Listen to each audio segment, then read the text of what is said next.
Okay, welcome to another lecture of biology. Previous lecture हमने discuss किए थे plasma membrane के बारे में और सेल सिग्नलिंग के बारे में।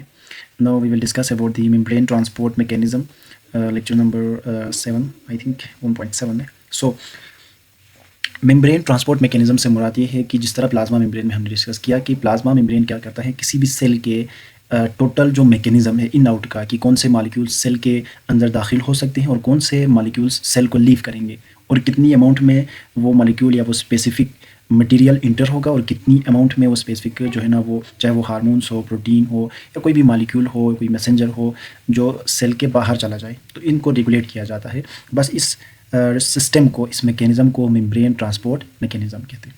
मेम्ब्रेन ट्रांसपोर्ट मैकेनिज्म के टू टाइप्स है। There are two type of membrane transport mechanism. एक हमारे पास एक्टिव ट्रांसपोर्ट है और second one is passive transport. Sorry, यहाँ पे थोड़ा सा राइटिंग मिस्टेक हो गई है।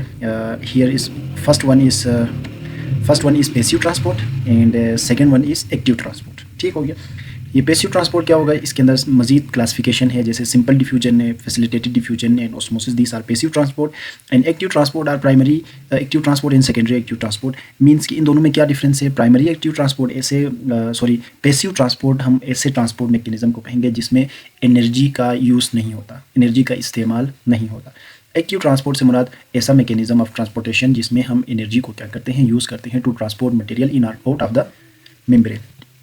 Okay, first one is passive transport में से सिंपल डिफ्यूजन है। Simple diffusion is what, the movement of molecule from high concentration to a region of lower concentration. किसी भी मॉलिक्यूल का हाई कंसंट्रेशन से लोअर कंसंट्रेशन की तरफ जाना डिफ्यूजन कहलाता है। लाइक जैसे बहुत ही सिंपल एग्जांपल अगर हम इसको फिजिकली देख लें, सेल के अलावा, जैसे फ्रेग्रेंस, आप किसी कमरे में परफ्यूम को किसी कोने में स्प्रे करें, थोड़ी देर के अंदर वो सारा जो फ्रेगरेंस है पूरे कमरे में भर जाता है। इसका क्या मतलब हुआ, बोतल या जो परफ्यूम का जो है ना हमारे पास स्प्रे बोतल था, उसके अंदर परफ्यूम की अमाउंट क्या है, ज़्यादा है as compare to the room का जो एटमॉस्फेयर है। बस उसमें से हल्का सा हम स्प्रे करते हैं, बहुत सारा रूम में फैल जाता है। सो हाई कंसंट्रेशन से लोअर कंसंट्रेशन की तरफ स्प्रे करने के बाद खुद बहुत फैल जाता है। बस इस मैकेनिज्म को सिंपल डिफ्यूजन करते हैं। सेम केस कहाँ होता है, हमारे बॉडी के अंदर होता है। कि मैकेनिज्म में क्या होता है कि बॉडी से लाइक सेल के बाहर अगर उसकी कंसंट्रेशन ज़्यादा हो, जैसे वाटर मॉलिक्यूल्स है, कार्बन डाइऑक्साइड है, ऑक्सीजन है, ये क्या होते हैं सेल से बाहर वाले इन्वायरमेंट में, जिसको हम internal environment of the body कहते हैं, वही internal environment of the body cell का एक्सटर्नल इन्वायरमेंट कहलाता है। ठीक हो गया। अब उस एक्सटर्नल इन्वायरमेंट से क्या होता है कि जो अमाउंट ऑफ एनर्जी थी वो जो अमाउंट ऑफ वाटर था, कार्बन डाइऑक्साइड था, जो भी कंसंट्रेशन थी वो हाई है as compare to that cell. So वहाँ से मॉलिक्यूल सेल की तरफ चले जाएंगे through the process of simple diffusion, जिसमें वाटर है, कार्बन डाइऑक्साइड है, ऑक्सीजन है। वेरी सिंपल मैकेनिज्म है। हम इसको अपनी रेस्पिरेटरी सिस्टम में ऑब्जर्व कर सकते हैं। लाइक जब सांस लेते हैं तो लंग्स के पास जो अमाउंट ऑफ ऑक्सीजन होगा वो बहुत ज़्यादा होगा, ठीक है।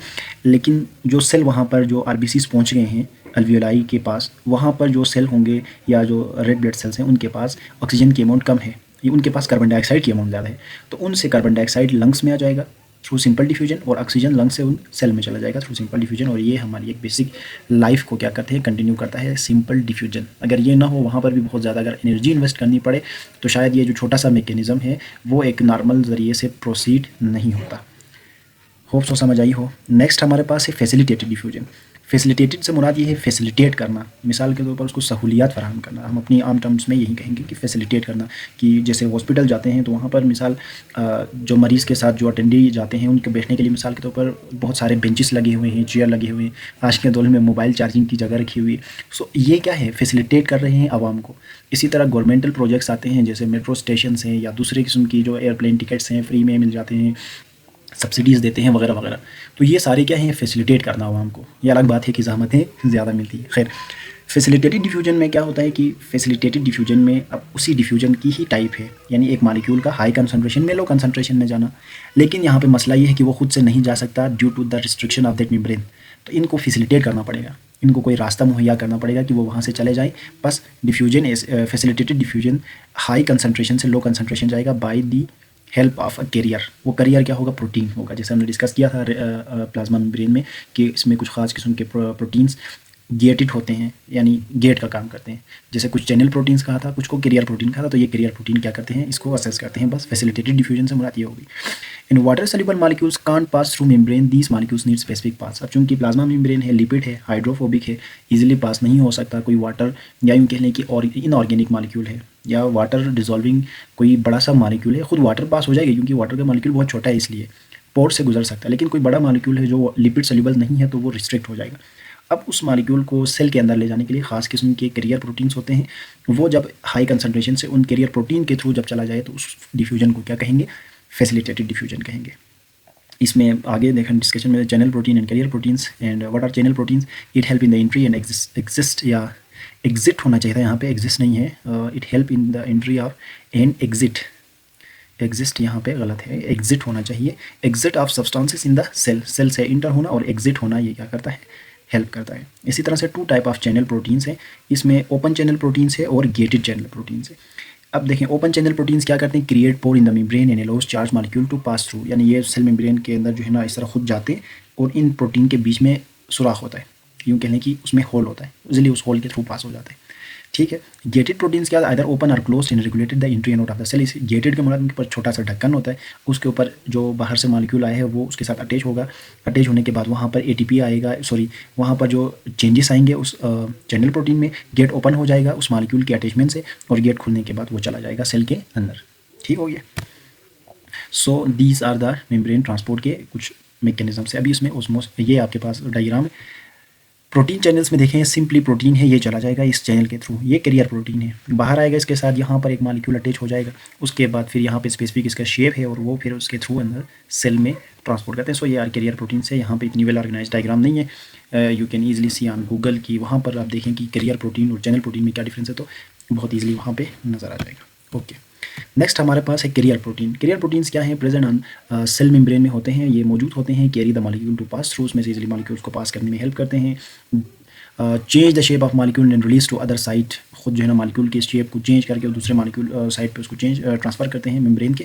Temperature and saturation effect the carrier proteins, ये बहुत सिंपल और क्यों कहने की अहम नुक्ता है जिसको याद रखने कि जब कभी कोई सेल रेगुलेशन में हम ये पढ़ते हैं कि जब टेम्परेचर एक नॉर्मल लेवल से इंक्रीज़ करता है, pH या सैचुरेशन उसकी बहुत ज़्यादा हो जाए, तो ये जो मेम्ब्रेन के अंदर मौजूद प्रोटीन्स है वो काम करना छोड़ देते हैं। क्यों? क्योंकि प्रोटीन्स एक स्पेसिफिक स्ट्रक्चर रखते हैं और वो उसके लिए मेंटेन रखने के लिए एक स्पेसिफिक टेम्परेचर चाहिए जो हमारा बॉडी मेंटेन करता है through the process of homeostasis.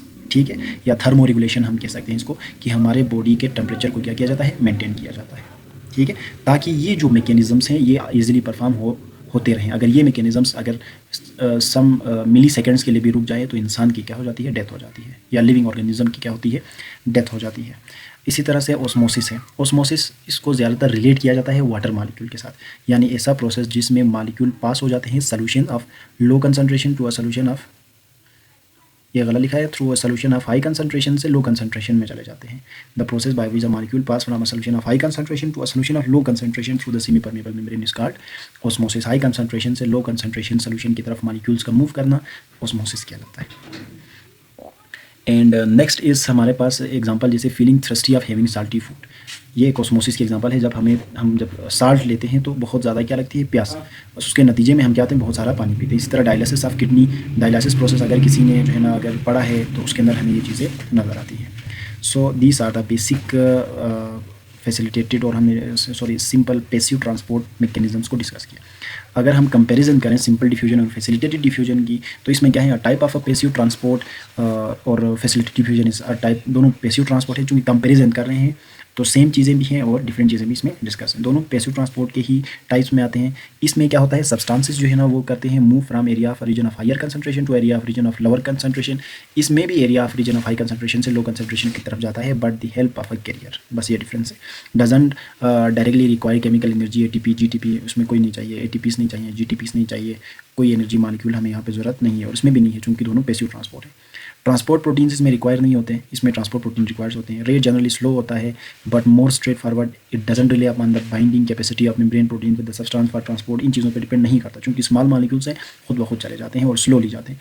इसमें जनरली रेट फास्टर होता है और डिपेंड करता है, कंडीशनल है, जैसे टेम्परेचर है, type of membrane protein involve है, may be affected by membrane protein inhibitors भी इनको बाज़ औक़ात रोकते हैं। इंजाइम इनहिबिशन में हम इसको मज़ीद डिस्कस करेंगे कि किस तरह से सिमिलर मॉलिक्यूल्स आके इंजाइम को या उस प्रोटीन को काम करने से रोकते हैं। सेम केस यहाँ पर होता है, ऐसा मॉलिक्यूल आता है जिसका कोई काम नहीं है सेल के अंदर, लेकिन वो आगे कैरियर प्रोटीन के साथ जुड़ता है और बाकी जो काम के मॉलिक्यूल्स जिन्होंने उस कैरियर प्रोटीन के थ्रू जाना था वो नहीं जा सकते।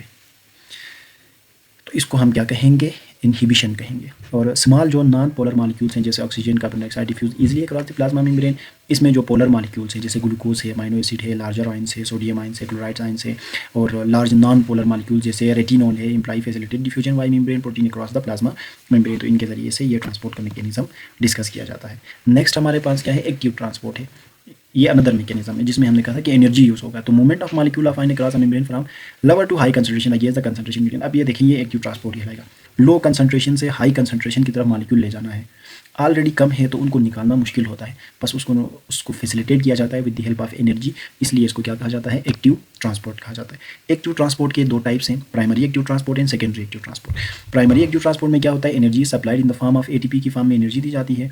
एटीपी इस फॉर्म्ड इन रेस्पायरेशन में बनता है, ग्लूकोज के मॉलिक्यूल्स टूटते हैं और एटीपी सिंथेसिस होता है। तो इसके अंदर पूरा एक सिस्टम है, ग्लाइकोलिसिस का, क्रेब्स साइकिल का, ये सारा केल्विन साइकिल, ये सारी चीज़ें हम उसमें डिस्कस करते हैं। It is used by sodium potassium pump to actively move ion against gradient. और ये हम आमतौर पर उसमें स्टडी करते हैं नर्व इम्पल्स वाले में। मेरे ख्याल में इतना ज़्यादा इसमें डिटेल नहीं होगा, सेकेंड ईयर में है नर्व इम्पल्स के बारे में कि how nerve impulse are generated. तो उसके अंदर ये सोडियम पोटाशियम पंप का बहुत किरदार है, अहम करेक्टर है। तो ये इसको वहाँ पर मज़ीद खुल के डिस्कस करते हैं इस प्राइमरी एक्टिव ट्रांसपोर्ट को। सेकेंड वर्स है secondary active transport, that is it is use electrochemical energy. Same है कि इसमें इलेक्ट्रो और केमिकल एनर्जी यूज़ होती है, मींस चार्ज और केमिकल्स एनर्जीज को यूज़ किया जाता है। It take place across biological membranes में ये होता है। Transport proteins couple movement of an electrochemical ion sodium potassium against gradient के थ्रू होते हैं। तकरीबन सिमिलर ही है, बस आसानी के लिए उन्होंने प्राइमरी एंड सेकेंडरी ट्रांसपोर्ट का माइनर डिफरेंसेस के साथ। ये हमारे पास डायग्राम है सोडियम पोटाशियम पंप का। देखें इसमें क्या हुआ, एक एटीपी का मॉलिक्यूल आया, यहाँ पर एनर्जी यूज़ हो गया, इसका एक फास्फेट रिमूव होगा, उसके नतीजे में एनर्जी प्रोड्यूस होगी। वो एनर्जी किस लिए यूज़ होगा, चूँकि इस ग्रेडियंट साइड पे मेम्ब्रेन की इस साइड पे सोडियम कम है और इस साइड पे पोटाशियम कम है, ठीक है। अब हमने क्या करना है, ये जो सोडियम यहाँ पर कम थे उनको बाहर ले जाना है, जहाँ पर ऑलरेडी सोडियम बहुत ज़्यादा है। तो और उन पोटाशियम्स को बाहर से अंदर लाना है जहाँ पे ऑलरेडी पोटाशियम क्या है, ज़्यादा है। तो अगेंस्ट द ग्रेडियंट पोटाशियम को मूव करना है और सोडियम को भी अगेंस्ट द ग्रेडियंट मूव कराना है। तो उस दौरान जो एनर्जी यूज़ होती है in the form of ATP use होती है। और इस मैकेनिज्म को हम इसको हम कहते हैं एक्टिव ट्रांसपोर्ट। इसकी example sodium potassium pump. Active transport plant में किस तरह से होता है, तो active transport take place in the root cell by absorbing water and minerals. It leads to accumulation of molecule and ion towards one side of the membrane की तरफ ये सारे जमा हो जाते हैं, it is carried on by membrane. इसकी example में फेगोसाइटोसिस ऑफ बैक्टीरियोफेजिस मजीद इसमें है, और movement of calcium plus ion out of the cardiac muscle cell. ये बहुत डिटेल है, यहाँ पे जस्ट एग्जांपल के तौर पर है, लेकिन अगर थोड़ा सा हाई लेवल पे अगर हम देखें, जैसे गाइटन हॉल की बुक है, इसी तरह लिपनकॉट की, इन बुक्स में मज़ीद इनकी इतनी एक्सप्लेनेशन है कि सिर्फ मूवमेंट ऑफ कैल्शियम आयन के ऊपर पूरा एक चैप्टर बनेगा। यहाँ पे जस्ट एक एग्जांपल है, चूँकि यहाँ पे डिटेल की ज़रूरत नहीं है, इसलिए जस्ट हम इनको एज एग्जांपल यहाँ पे स्टडी करेंगे। लेकिन इसको आगे जब आप MBBS की क्लासेस लेते हैं वहाँ पर फिर इन चीज़ों को बाकायदा स्टडी किया जाता है एक एक को, ताकि बाद में जब आप किसी डिज़ीज़ को डायग्नोस करते हैं तब वहाँ पर ये चीज़ें काम आती है जो आप अभी से पढ़ते हैं कि इसमें कैल्शियम आयंस का क्या किरदार होता है। बिलखुसूस न्यूरोलॉजी पढ़ने वालों के लिए बहुत ज़्यादा इंपॉर्टेंट होता है। इसी तरह से कार्डियोलॉजिस्ट जो बनते हैं उनके लिए भी इस कैल्शियम के आयन के मूवमेंट को समझना बहुत अहम होता है, क्योंकि यही होता है जो आपके हार्ट बीट को, हार्ट के फंक्शंस को, एनाटॉमी को, फिजियोलॉजी को, ये सारी चीज़ें उन्हीं में डिस्कस की जाती है। Transportation of amino acid across the intestinal leaning in the lumen guts, ये भी तकरीबन एक डिटेल है, मेरे ख्याल में इसको थोड़ा सा एक्सप्लेन किया हुआ सेकंड ईयर की बुक में, डाइजेशन वाले पोर्शन में हम इसको मज़ीद डिस्कस करते हैं, बट यहाँ पर एग्जांपल है एज एन एक्टिव ट्रांसपोर्ट। इसी तरह secretion of protein like enzyme है, पेप्टाइड हार्मोन है, एंटीबॉडीज़ फॉर्म डिफरेंट सेल्स, ये सारी भी हाई लेवल की एग्जांपल्स हैं। एंडोक्रिनोलॉजी एक सब्जेक्ट है जिसमें हम टोटली हार्मोन्स की सिक्रीशन के बारे में पढ़ते हैं, उन हार्मोन्स के एक्शन के बारे में पढ़ते हैं और किस तरह से एक हार्मोनल ग्लैंड उस दूसरे ग्लैंड के हार्मोन को कंट्रोल करता है, और किस तरह से जो नर्वस सिस्टम है वो इंडोक्राइन सिस्टम के साथ मिलकर जो है ना वो काम करता है, किस तरह रेगुलेट करता है। ये सारी चीज़ें एक हाई लेवल पे हम क्या करते हैं, डिस्कस करते हैं, बट यहाँ पर इसकी डिस्कशन की ज़रूरत नहीं है, not part of a course.